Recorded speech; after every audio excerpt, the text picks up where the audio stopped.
मैं आपको देखना चाहता हूं भगवान, आप एक बार मेरे सामने आकर खड़े हो जाओ, मैंने आपका बहुत इंतजार किया है। जब ये बात भीष्म पितामह ने कही, भगवान प्रसन्न हो गए बंधुओं, और झट सिरहाने से हटकर भीष्म पितामह के सामने भगवान आकर खड़े हो गए हैं। बोलो कृष्णचंद्र भगवान की जय। भीष्म पितामह को साक्षात भगवान का दर्शन होने लगा। अद्भुत झांकी है प्रभु की। जब भीष्म पितामह ने भगवान को देखा, बहुत गदगद होने लगे। हम सोच रहे हैं कि मैं उठकर भगवान को प्रणाम करूं, दोनों हाथ भगवान के सामने जोड़ूं, लेकिन चाह कर भी हाथ नहीं जोड़ पा रहे हैं, क्योंकि हाथों में भी तीर लगे हुए हैं, हिल भी नहीं सकते हैं। असाध्य रोग हो चुका है भीष्म पितामह को। संसार का कोई भी वैद्य, कोई भी डॉक्टर अब इनको ठीक नहीं कर सकता है। असाध्य रोग है। देखो, वैसे भी बंधुओं,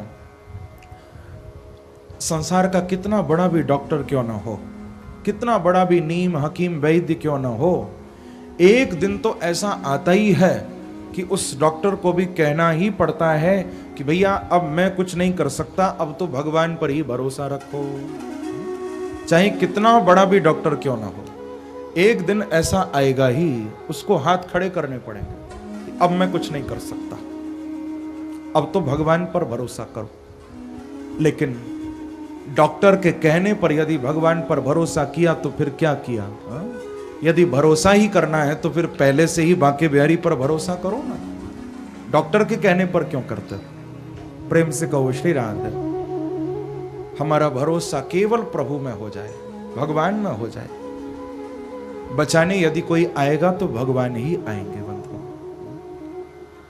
तभी तो मीराबाई ने यही बात कही कि बाबुल वैद बुलाइया।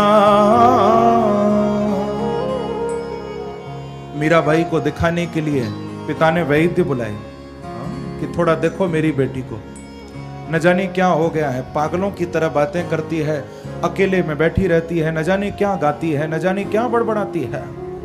वैद्य बुलाए गए थे मीराबाई को दिखाने के लिए कि बाबुल वैद बुलाइया,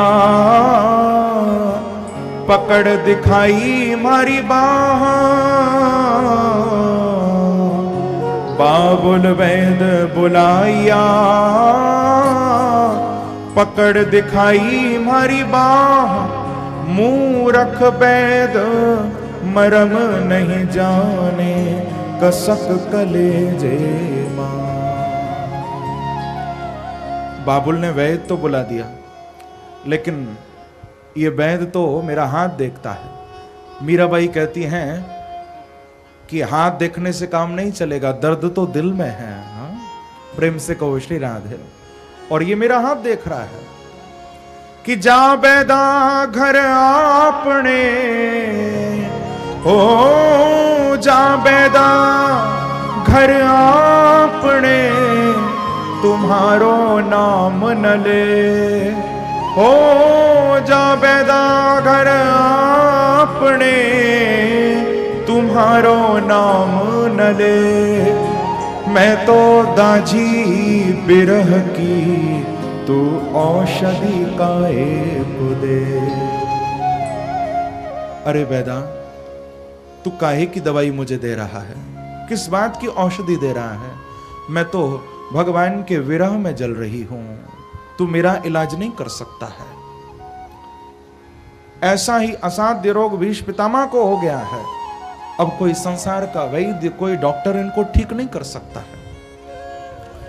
भगवान सामने खड़े हुए हैं, प्रणाम भी नहीं कर पा रहे हैं, लेकिन भीष्म पितामह बोले कोई बात नहीं, आज मेरा कोई भी अंग साथ नहीं दे रहा है तो क्या हुआ, लेकिन मेरी ये वाणी तो साथ दे रही है। मैं बोल तो सकता हूं, चाहे हाथों से प्रणाम नहीं कर सकता तो क्या हो गया, लेकिन मैं वाणी से भगवान का गुणगान तो कर सकता हूं। तो भीष्म पितामह ने बंधुओं बहुत सुंदर स्तुति भागवत ने की है भगवान की। और देखो, भीष्म पितामह की स्तुति में 11 श्लोक हैं। 11 श्लोक क्यों हैं? क्योंकि जिस दिन भगवान कृष्ण की स्तुति भीष्म पितामह कर रहे थे उस दिन एकादशी का ही दिन था, और ये भगवान की कितनी बड़ी कृपा है कि आज भी एकादशी का ही दिन है। प्रेम से कहो श्री राधे। उस दिन भी एकादशी थी, आज भी एकादशी है। भीष्म पितामह की स्तुति में भी 11 श्लोक हैं, 11 यानी एकादश। और बहुत सुंदर पुष्पताग्रह छंद में भीष्म पितामह भगवान की स्तुति कर रहे हैं, भगवान को कह रहे हैं कि इति मति रूपी कल्पिता वितृष्णा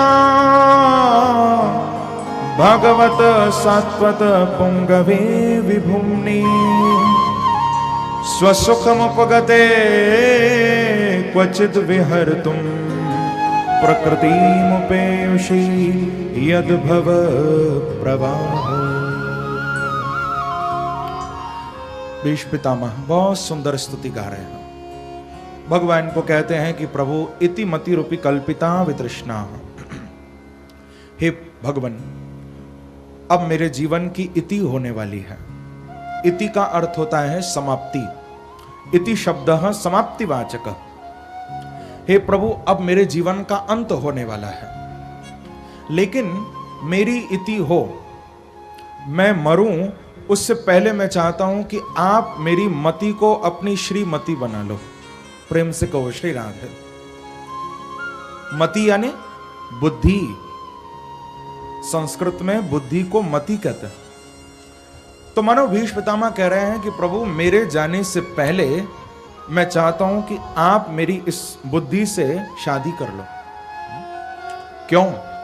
क्योंकि प्रभु मुझे डर है इस बात का कि कहीं अंतिम समय मेरी बुद्धि आपसे हटकर कहीं संसार में न लग जाए, और आप यदि इससे शादी कर लोगे तो फिर ये बुद्धि कहां जा सकती है, फिर तो हमेशा के लिए आपके चरणों में ही लगी रहेगी। प्रभु मुझे आपसे ज्यादा सुंदर कोई दूल्हा भी तो संसार में नहीं मिला आज तक। आप कितने सुंदर हो। क्योंकि जब हम बेटी की शादी करते हैं तो 2 बातें देखी जाती हैं, घर देखा जाता है और वर देखा जाता है। दोनों अच्छे मिलते हैं तो हम बेटी का विवाह करते हैं।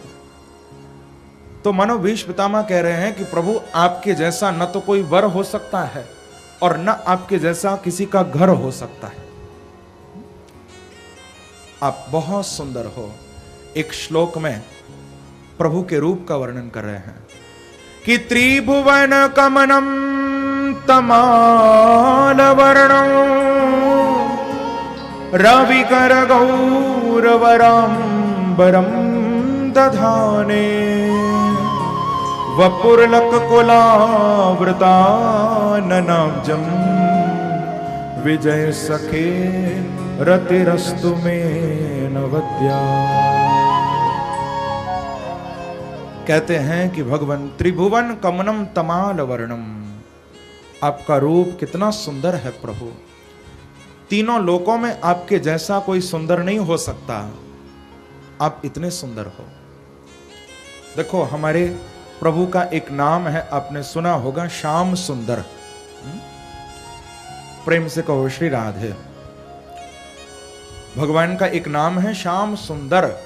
वो श्याम भी हैं और सुंदर भी हैं।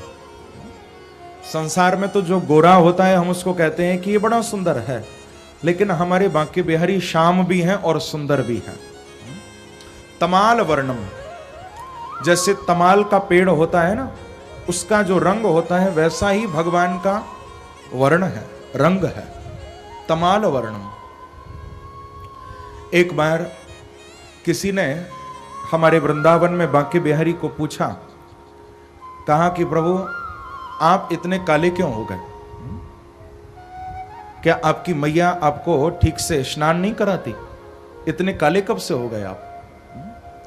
तो बांके बिहारी ने कहा मैं काला नहीं हूं, मैं तो बड़ा सुंदर हूं।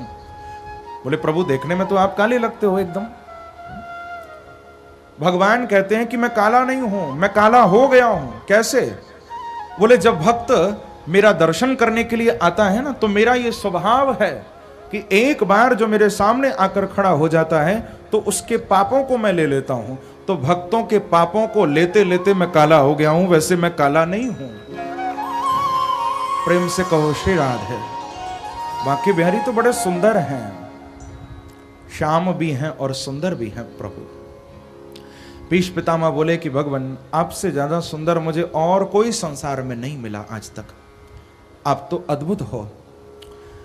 एक श्लोक में थोड़ा भगवान से कुछ निवेदन कर रहे हैं भीष्म पितामह।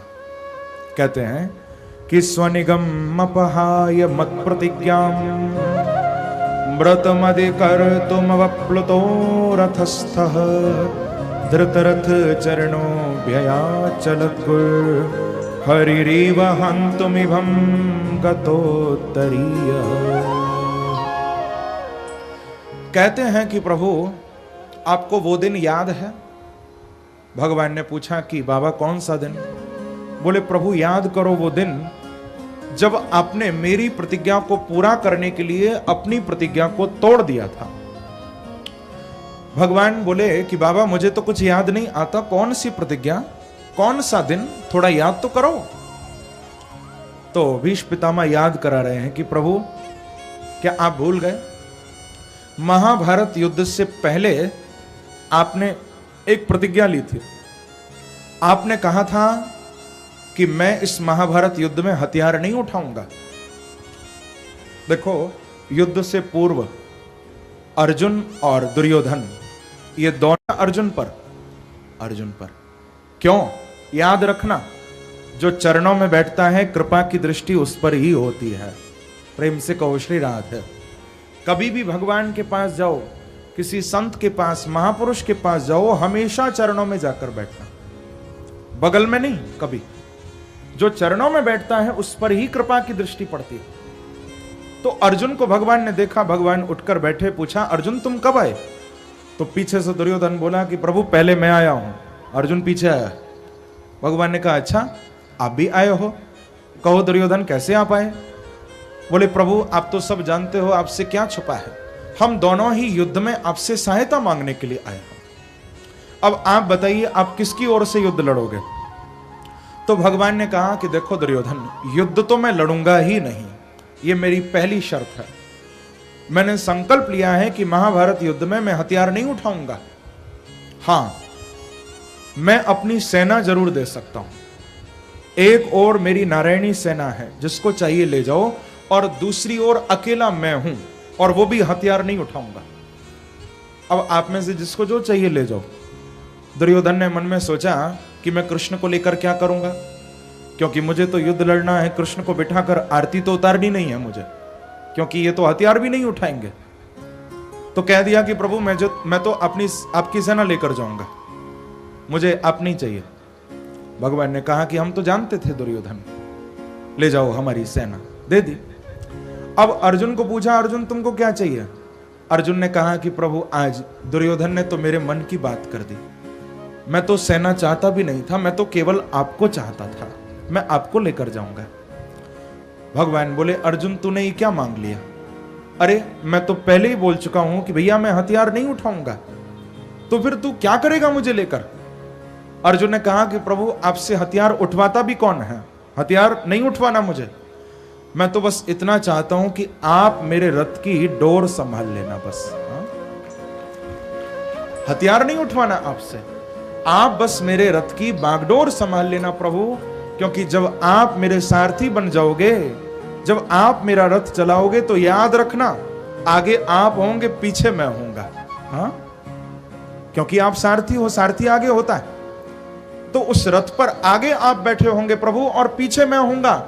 और यह भी याद रखना कि उस युद्ध में यदि हार होगी तो आपकी और जीत होगी तो भक्त अर्जुन की होगी। भगवान मुस्कुराए और बोले कि अर्जुन यदि ऐसी बात है तो फिर मैं तेरा रथ चलाऊंगा, कोई तुझे हरा नहीं सकता। तो प्रभु ने अर्जुन का रथ चलाया। परंतु जब महाभारत युद्ध शुरू हो गया और युद्ध को 9 दिन हो गए थे और अभी तक पांडव पक्ष में से किसी भी वीर की मृत्यु नहीं हुई थी, तो दुर्योधन आया भीष्म पितामह के पास। भीष्म पितामह सेनापति हैं। दुर्योधन ने आकर कहा कि बाबा मुझे ऐसा लगता है कि आज ही मुझे घोषणा कर देनी चाहिए कि पांडव जीत गए हैं और मैं हार गया हूं।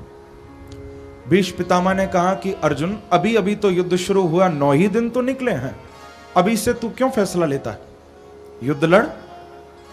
तो दुर्योधन ने कहा कि नहीं नहीं बाबा, मैं समझ गया हूं कि आप अंदर से पांडवों से प्यार करते हो, आप पांडवों को मारना नहीं चाहते, तभी तो 9 दिन हो गए, अभी तक पांडवों में से कोई भी नहीं मरा, क्योंकि आप चाहते नहीं हो मारना। और जब आप ही नहीं चाहते तो फिर मेरी तो हार पक्की है, तो मैं कल हारूं, इससे अच्छा कि मैं आज ही कह दूं कि मैं हार गया। ये बात जब भीष्म पितामह ने सुनी तो बोले कि नहीं नहीं दुर्योधन, अभी तू नहीं जानता, मैं तो इन पांडवों को बहुत मारना चाहता हूं, खूब इनको हराना चाहता हूं, खूब मारना चाहता हूं, लेकिन जब जब पांडवों को मारने के लिए मैं आगे बढ़ता हूं, बोले तब तब ये टेढ़ी टांग वाला बीच में आ जाता, ये किसी को मरने नहीं देगा, जब तक कृष्ण है पांडवों की ओर कोई नहीं मर सकता। ये बात जब सुनी तो दुर्योधन ने कहा कि बाबा, यदि ऐसी बात है तो आप भी तो अखंड ब्रह्मचारी हो।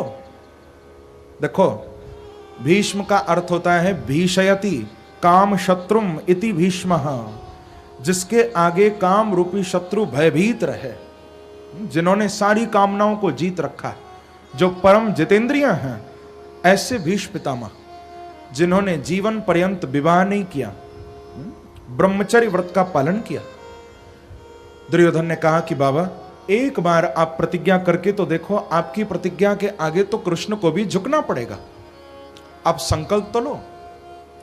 अब दुर्योधन ने थोड़ा उकसा दिया, क्योंकि बहुत से लोग ऐसे होते हैं ना, कोई खूब बड़ाई कर दे, आप ऐसे हो, आप वैसे हो, अरे आप क्या नहीं कर सकते, तो लोग एकदम ताव में आ जाते हैं कि अच्छा ऐसी बात है तो फिर हम ये करके दिखाएंगे। तो यहां भी यही चाल चली, दुर्योधन ने एकदम चढ़ा दिया भीष्म पितामह को, और क्रोध आ गया, कह दिया कि दुर्योधन, यदि ऐसी बात है तो आज मैंने भी संकल्प कर लिया है कि कल या तो मैं पांडवों को मार डालूंगा, नहीं तो कृष्ण को हथियार उठाना पड़ेगा, नहीं तो कल पांडवों में से कोई नहीं बचेगा। प्रतिज्ञा हो गई। अब तो महाराज दुर्योधन ने खूब बाजे बजवा दिया, क्योंकि अब जानता है दुर्योधन कि अब मेरी जीत पक्की है, भीष्म प्रतिज्ञा हो चुकी है, अब कोई इस प्रतिज्ञा को टाल नहीं सकता है। बड़ा प्रसन्न हो रहा है दुर्योधन। लेकिन उधर जब भगवान के कानों में ये खबर पड़ी तो भगवान मन में सोचने लगे कि अच्छा, आज भीष्म पितामह ने प्रतिज्ञा कर ली, लेकिन क्या उनको मेरी प्रतिज्ञा नहीं पता? न मे भक्तः प्रणश्यति, मेरा भी तो एक संकल्प है कि मेरे भक्तों का कोई विनाश नहीं कर सकता है। भगवान ने विलंब नहीं किया, उसी समय प्रभु सीधे द्रौपदी के पास गए हैं। प्रेम से कहो श्री राधे। द्रौपदी के पास जाकर भगवान ने कहा कि देख बहन, मुझे लगता है कि आज तू विधवा हो गई है। अब द्रौपदी ने जब ये बात सुनी, द्रौपदी बोली कि भैया, आपकी बहन और विधवा हो जाए ये चिंता मैं क्यों करूं, ये चिंता तो आपको करनी चाहिए ना, आप आकर मेरे से कह रहे हो, अरे आप चिंता करो। देखो कितना विश्वास है द्रौपदी को भगवान पर। आज यदि किसी माता, किसी बहन से ये बात बोल दी जाए कि तू विधवा हो गई है, तो उस पर क्या बीतेगी इसको वो ही समझ सकती है। लेकिन द्रौपदी ने ये शब्द सुना तो हंसने लगी और बोली कि भैया मुझे कोई चिंता नहीं है, क्योंकि मैं जानती हूं कि आप जब तक हो तब तक कुछ भी नहीं हो सकता, कोई भी मेरे पतियों को नहीं मार सकता। कि हमें चिंता नहीं उनकी, उन्हें चिंता हमारी है। हमें चिंता नहीं उनकी, उन्हें चिंता हमारी है। हमारे प्राणों का रक्षक सुदर्शन चक्रधारी है। जब तक भगवान रक्षा करने के लिए खड़े हैं तब तक कोई कुछ नहीं बिगाड़ सकता। द्रौपदी ने जब ये बात कही तो भगवान बोले कि बहन, अब बातें करने का टाइम नहीं है, हमको बहुत काम करना है, क्योंकि आज भीष्म पितामह की प्रतिज्ञा हुई है। इस प्रतिज्ञा को टालना बड़ा मुश्किल है। बहन तुम अभी मेरे साथ चलो। अब देखो उस समय अमृत बेला हो रही थी, सुबह के 4 बज रहे थे, अंधेरा हो रहा था। सुबह के 4 बजे भगवान द्रौपदी को लेकर सीधे भीष्म पितामह के शिविर की ओर चल दिया। रास्ते में द्रौपदी की चप्पल आवाज करने लगी। भगवान बोले कि बहन, अब हम कौरवों की ओर आगे बढ़ रहे हैं, तुम अपनी चप्पल उतार दो। यदि अंधेरे में चप्पलों की आवाज किसी सैनिक ने सुन ली तो ऐसा ना हो कि हमारे ऊपर कहीं तीर न छोड़ दे। द्रौपदी ने तुरंत चप्पल उतार दी और भगवान ने अपनी बहन की चप्पल अपने हाथों में उठा ली है। कितने दयालु हैं प्रभु, चप्पलों को हाथ में लेकर पीछे पीछे द्रौपदी के चल रहे हैं। जब भीष्म पितामह के शिविर के पास पहुंचे हैं, जब देखा, सेवक ने पूछा कि आप कौन हैं दोनों। भगवान ने बताया कि देखो, ये पांडवों की पत्नी है, महारानी द्रौपदी हैं, आज ये बाबा का दर्शन करने आई हैं, आप इनको अंदर जाने दो। उस सेवक ने जब गौर से देखा तो पहचान गया कि ये तो महारानी जी हैं, जाइए आप दर्शन करिए। अब उसने भगवान को पूछा कि ये तो बताओ कि आप कौन हो। इनको तो मैं पहचान गया लेकिन आपको नहीं पहचाना, आप कौन हो। भगवान बोले कि ये तो काम बन गया, क्योंकि रात भी काली है और हम भी काले हैं। प्रेम से कहो श्री राधे। इसने हमको पहचाना नहीं, ये तो बड़ी अच्छी बात हो गई। भगवान बोले कि भैया मैं कौन हूं, मैं तो महारानी जी का एक छोटा सा नौकर हूं। ये अकेले कैसे आती, तो एक नौकर को साथ में लेकर आ गई हैं। अरे मेरे बांके बिहारी पर भरोसा तो करके देखो भैया, वो तो सबके नौकर भी बनने को तैयार है। और क्या लोगे भगवान से, हाँ, वो नौकर भी बनने को तैयार है आपके। सेवक ने कहा कि अच्छा आप इनके नौकर हैं तो आप अंदर नहीं जाएंगे, आप यहीं रहिए। भगवान बोले कि हमारा अंदर जाने का कोई काम भी नहीं है, हम बाहर ही अच्छे हैं। भगवान ने द्रौपदी के कान में सब कह दिया कि अंदर जाकर क्या करना है। अब द्रौपदी अंदर चली गई और भगवान एक पेड़ के नीचे काली कामर ओढ़कर प्रभु सो गए। द्रौपदी अंदर गई हैं। भीष्म पितामह अपने पलंग पर बैठे बैठे हाथ में माला लेकर जप कर रहे हैं। सुबह के 4 बज रहे हैं।